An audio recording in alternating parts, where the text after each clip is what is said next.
Hi, Creme de la Pam over here, also known as Pam Limtanga, and you're tuned into my channel. Thank you so much for liking, commenting, and of course subscribing to the content that I post. It is highly appreciated and it contributes to the overall growth of my channel.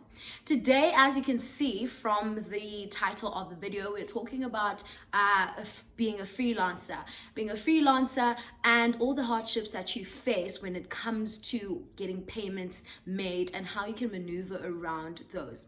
So this was prompted by just a disclaimer. My stove is making a tick tock noise because I'm roasting some dinner, so please forgive me for that. But yeah, so this was prompted by the fact that firstly, I have clients who owe me money, number one, and I was just venting on WhatsApp, and not only because clients owe me right now, but it is a pattern that I've noticed, so I was just like, actually, let me just type it out on WhatsApp, on my WhatsApp status, and then I typed it out, and then a friend of mine was like, Pam, this is golden, why don't you record a video about it, because I relate to the video, to the content so much. And I was like, actually I could do that. And I was chilling on my couch thinking if I want to record this other video I've been meaning to record, but I wasn't feeling it at that moment. But this, I'm feeling it so much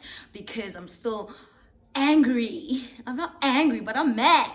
I'm big mad because it's upsetting me and my girl. But I have a couple of notes because I don't want to forget anything and I want to make sure this video is worth your while. Firstly, I've been in business since I was 14. I was in grade 9 at that point. I was in grade 9, and you probably wonder, what business are you doing in grade 9? You're probably selling essays or something. No. So when I was in grade 9, I used to braid people's hair for money, right? And okay, so how it started, like me braiding hair, was that my granddad sold his car and there was a garage that was free and it was basically vacant, and then he was like, actually, let me rent it out. So he rented it out to a Ghanaian lady. So her name was Linda, by the way. So Linda, I would go sit by her salon and watch her do hair. I'm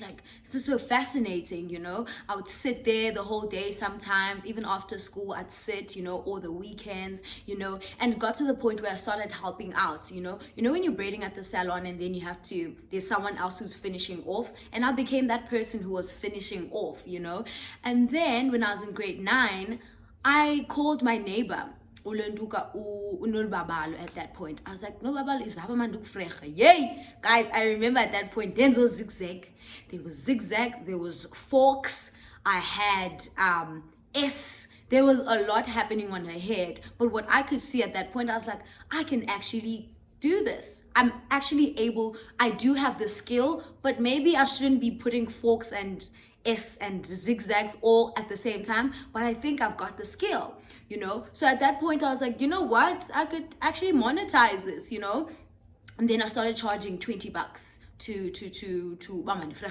like the normal plaits, the bow wow plaits, but obviously the thinner ones.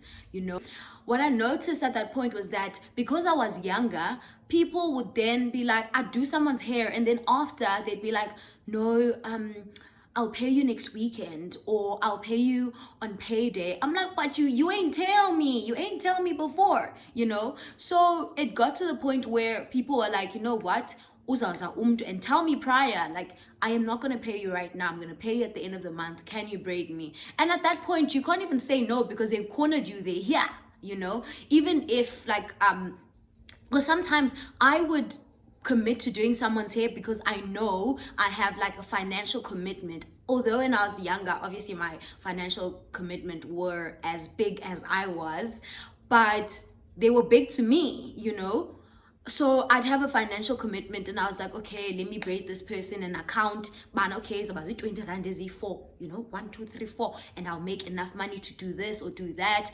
And then Umtu would be like, yeah, I'm not gonna be able to pay you. And they you can't say go home or go back, you can't do that. And and obviously I'd do your hair and whatever the case may be. But yeah, that's how I started doing hair. And it got to the point where people would sometimes not pay on the committed date. Like at 25 abaleke hey abesethatha izitrato, guys, athathe Second Street instead of my street, you know, just so they can't pay me. So I would cry sometimes, and then my aunt would put her foot down and be like, you know what, I'm going to talk to this person, they have to pay you. So she would step in a lot of the times, but it got to the point where I was like, let me actually put my foot down. Let me put my foot down and like, I remember this one instance, my neighbor sat there and she was like, anamali kenza but I 25 that andizokwazi yo haha. She was like, what wait what? I was like, andizokwazi. And then she was like, okay, please braid me. I'll go find the money straight after this. I was like, okay. I was like, what was hard, homegirl? So fast forward to when I was in second year. I started emceeing. And when I started emceeing, I started doing things for free. Like the first couple of gigs, I did them for free. So there was no money involved there. But it got to the point where I was like, I'm actually good at this. People are booking me and they like me. The people in the audience also like me. Obviously, audience solo kiafana because it was NMU events. So they like me, and people would be like, hey, Pam, our MC. You know, I was like, actually, Pam, the MC, ain't getting paid. She must get paid right now, you know? So I started charging for my emceeing services, but it wouldn't be like an hourly thing. It would be like, I would literally, off of my head, I'm like, they're like, oh, we need you to MC this event. I'm like, 500. 1,000.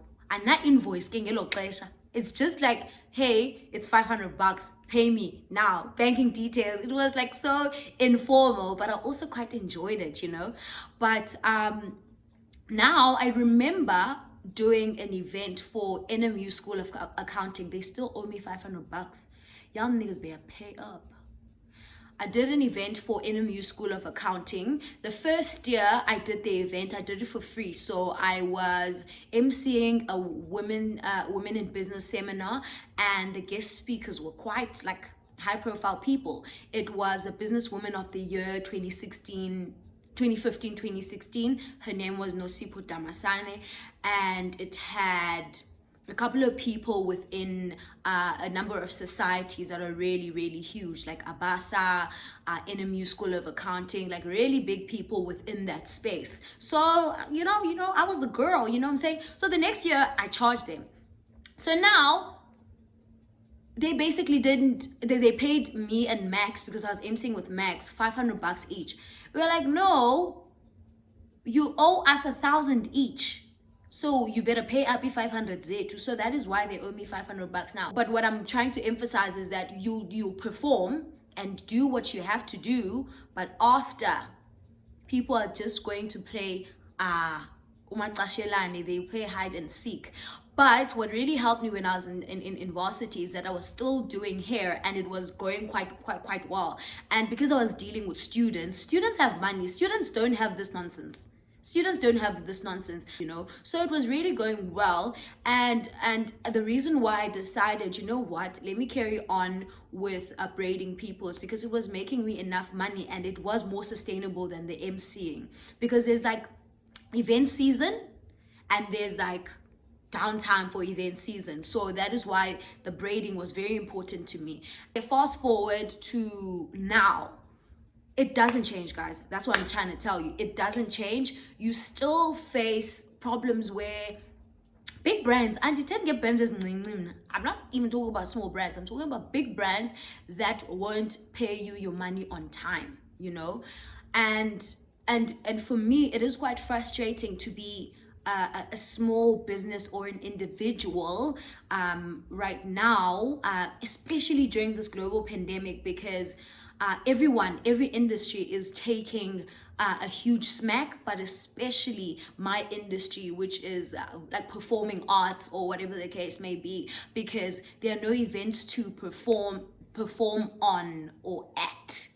Yes, there are no events to perform at. Obviously, there is the the advantage we have of being innovative, and we're able to use live videos, use other channels to make sure we stay alive. But I'm just saying, in terms of emceeing, it is very hard. The industry is basically not functioning like the other industries, you know, which is really, really hard, especially during this time.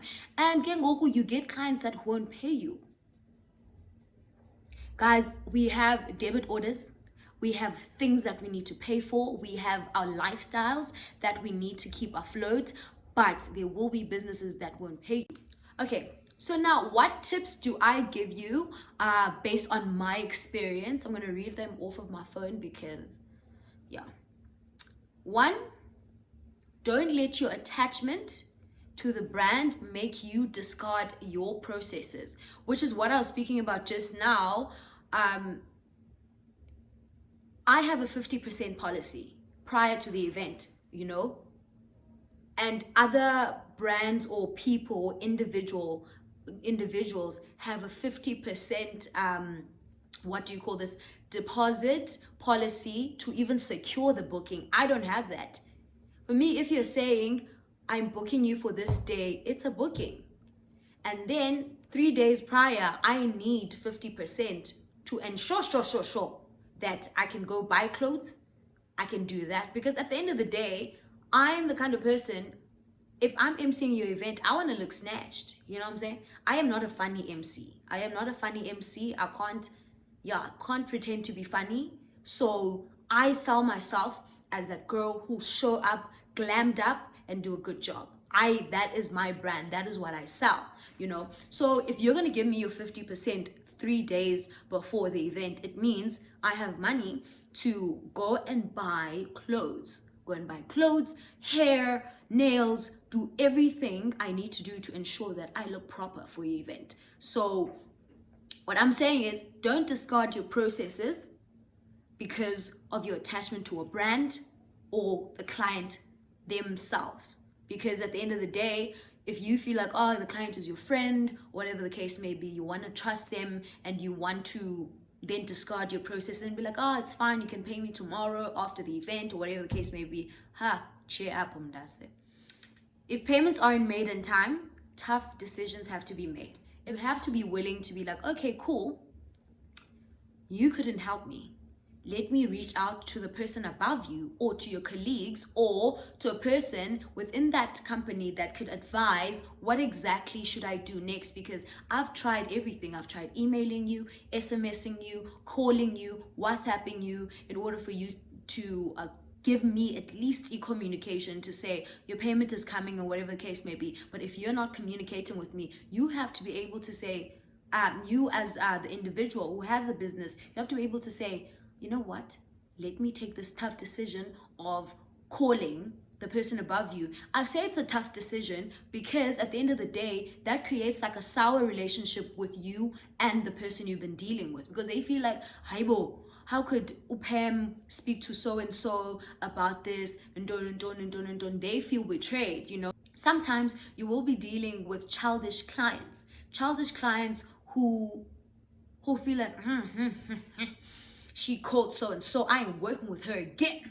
You know what I'm saying? It does jeopardize a relationship sometimes. But at the end of the day, you got to get paid. So make that tough decision to call the person above. And if it gets to the point where you really are not getting paid, call a small claims court in the gamam. Legal action has to be taken. You know what I'm saying? So yeah, don't be scared to take legal action or involve, another person within that conversation. So have contract or terms that both parties have to adhere to. This is also quite important.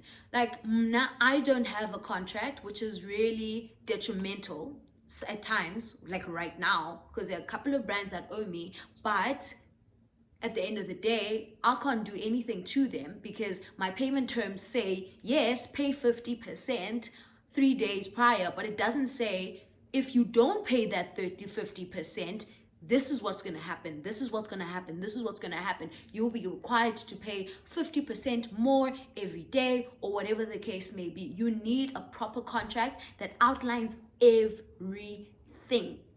Like not only like a contract like that, but something like a rider which can be included in a contract. But yeah, something like a rider that also says, that guarantees you at the event you're treated well, like you want water, you want this, you want a certain type of mic, you know what I'm saying? Because sometimes they'll even say, she was not even that great. Mic, karaoke. Have that contract in place. It will really, really save you. Even when you're going to small claims court or whatever the case may be, you will be able to say, they signed it. This is what they signed. Yes, they're going to pay me tomorrow, but according to the contract, if you add all those days that you missed my payment, right now you owe me 70% more. You know, then have more than one contact within that business or brand. Yes, that is also quite important, because sometimes if you have just one person at that company or business or brand, you are screwed. You know, if this person is not responsive, you are able to then say, let me speak to so and so, what is happening with my payment? Or no, I've been trying to reach Ubanbani, they haven't responded, could you please tell me what's up? You know what I'm saying? It really helps for you to have an alternative contact within that business. Another thing is always keep paper trail, always emails, because when a person calls you all the time, you know, I got paper trail. It has to be that deep that you're gonna go to Vodacom and ask for the phone recordings. It has to be that deep, you know. But more times than not, you don't have paper trail, you're screwed. So try to have get emails. So even on the call, you're gonna be like, oh, okay, this is what we're agreeing to.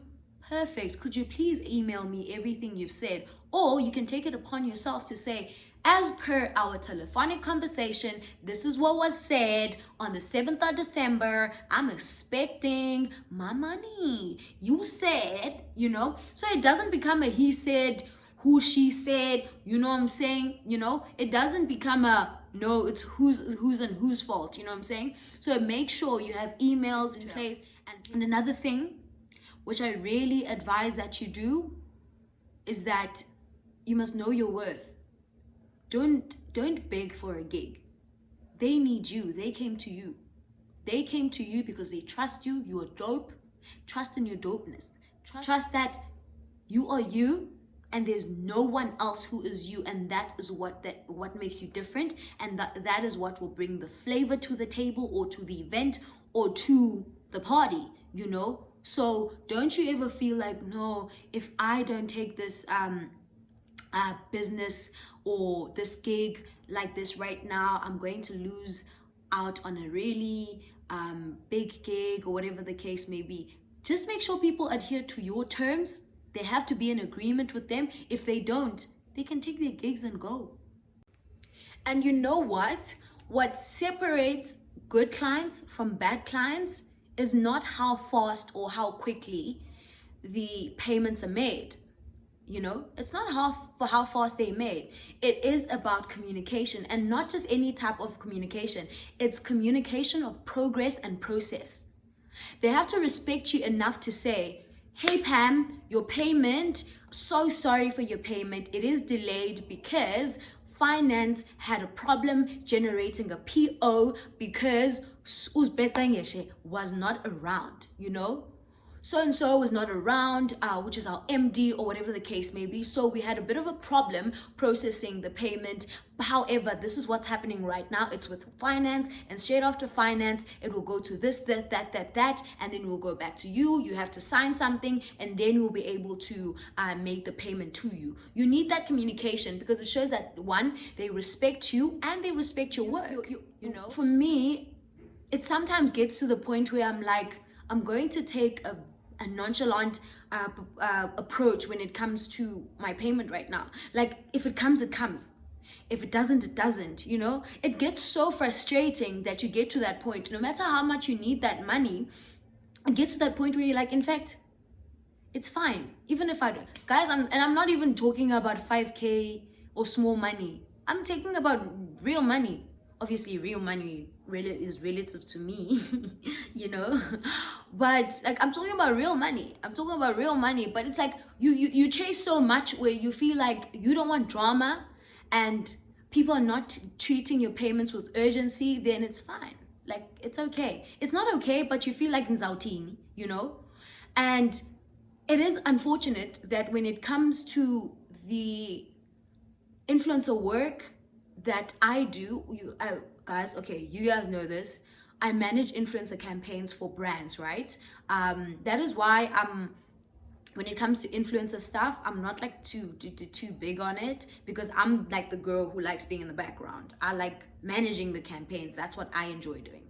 So when it comes to managing influencer campaigns, you are unable to do that. You can't be like, ugh, if it comes, it comes. No, you have to push. You have to push. Now, this is more related or relevant to people with small businesses and not necessarily individuals like an MC. It relates more to people who have businesses that they run.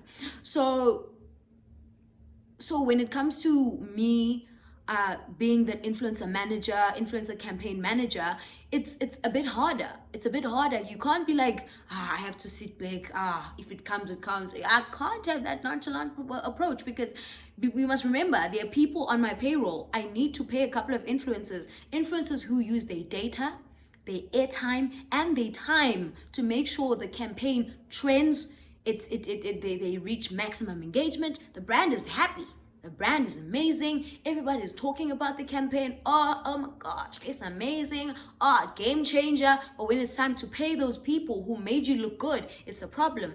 And I do not want any of my influencers to ever go on social media and speak ill about a brand that didn't pay, not solely because obviously I'm the person managing the campaign. Obviously, that's number one, because if I'm managing a campaign and influencers are going on social media talking ill about the brand because they are not paying, it makes me look bad.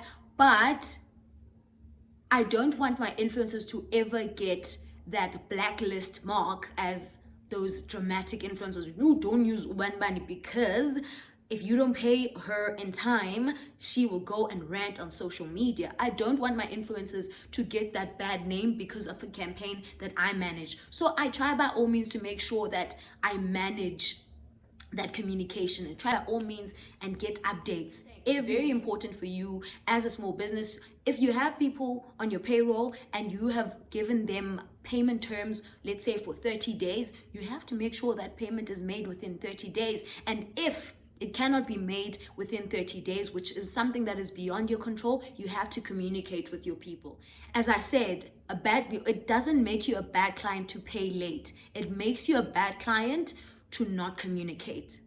To not communicate makes you a very bad client. And you're probably thinking it's like new brands or clients that you've never worked with. And it's always the big brands and clients that you've worked with before. They become so complacent, and you, on the other hand, you get so scared to take any legal or further steps to ensuring that you get paid, and you become so afraid because you don't want to jeopardize the relationship, where in actual fact, in retrospect, you're the only one who is looking out for the relationship. They don't even care. They sleep so well at night. Their bills is paid, you know what I'm saying? Which is really frustrating. It's really frustrating. Also, you sometimes take a gig because I do have payment terms. For instance, I do have payment terms on my invoices. It all says, even when I send you a quote, there is a disclaimer at the bottom that says it's 50% prior to the event. Three days prior to the event, you have to pay 50% of the money and all that stuff. But because you've worked with the brand, you sometimes feel like, okay, cool,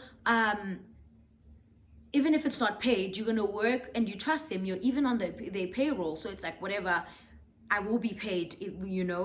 Auntie, you're gonna chase and chase and chase and chase and chase and chase and chase again.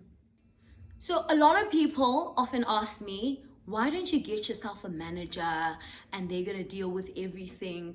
Getting a manager is really hard, right? It's really hard, especially because people don't always have your best interests at heart. I've heard so many stories, especially in Joburg. Hey, I've heard so many stories about people, even friends, family, or whatever.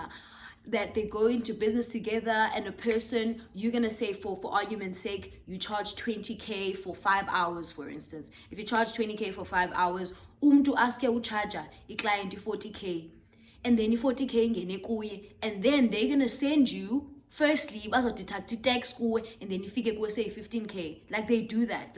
Like Joburg is real. Joburg is real. Like, it's that real. So for me, it was like getting a manager. Not only do people not always have your best interest at heart, people need to be connected. Guys, you can't get yourself a manager who's not connected. Like, I'm sorry, I will not be able to do that. Like, if that was the case, I was gonna hire like a person I know, just off the basis that I know them and I trust them, you know. But you can't do that. You need a manager that will be able to, one, put together a brand strategy for you. And obviously, as you grow bigger, you're going to have a whole team. But you need a manager that will be able to put together a brand strategy for you. They have to be in the know of what is happening outside, what is relevant, and how they can put you as the brand or the product, or you are the product, yeah. You as the product within that space. 3, how to network. Are they networking? Do they know people who can make things happen? Their sole job is to make sure I get gigs, and that is how they're gonna make their money. Because you don't want, at the end of the day, to have a person on your payroll, and you're paying them, for instance, for argument's sake, because I'm a very small individual business, what. So let's say I'm paying them 15k a month. You're paying someone 15k a month just for them to manage your bookings, admin, finances, and all that stuff. No. They have to find you gigs. They have to put together strategies to make sure they make the money in which they have to get paid from. And negotiating as well, that which is really important. It is very easy for people, just because, for instance, I know people, right? So let's say I know a person from Nike, right? A brand manager from Nike. I don't know any brand manager from Nike, by the way, so that's why I'm using them. So a brand manager from Nike, I know them, they're my friend, or whatever the case may be. It's very easy for them to corner me and say, Pam, man, event man, 1.5. You know, it's very easy for them to corner you, you know. But when you have a manager, you're gonna tell them, they're gonna tell you, Pam, I need you to host this event. Sure, please email my manager, you know. And your manager has that opportunity to kick back and say, no, 1.5 is too small. 1.5 an hour is too small. Pam can't do that, you know. But because that person is your friend and you know them, like from, and they've helped you before, or whatever, or you've helped them before, whatever the case may be, now it feels like you are obligated to say yes, because you're trying to help them. And you know, and sometimes you take unreasonable deals because you want to keep a friendship, you want to maintain a certain type of relationship. But yeah, I'm not saying you always have to charge how much you usually charge. Some deals have to make sense. Sometimes they don't, you know. It's easier for your manager to make the call that, no, this does not make business sense for Pam. Thank you so much for your offer, but we're unable to take it. We're only able to take X amount and whatnot. And of course, you have to know and have line of sight of exactly what is happening within that business of yours, obviously, because you don't want to be sidelined. And then he or she, which is your manager, agrees to things that you wouldn't necessarily agree to.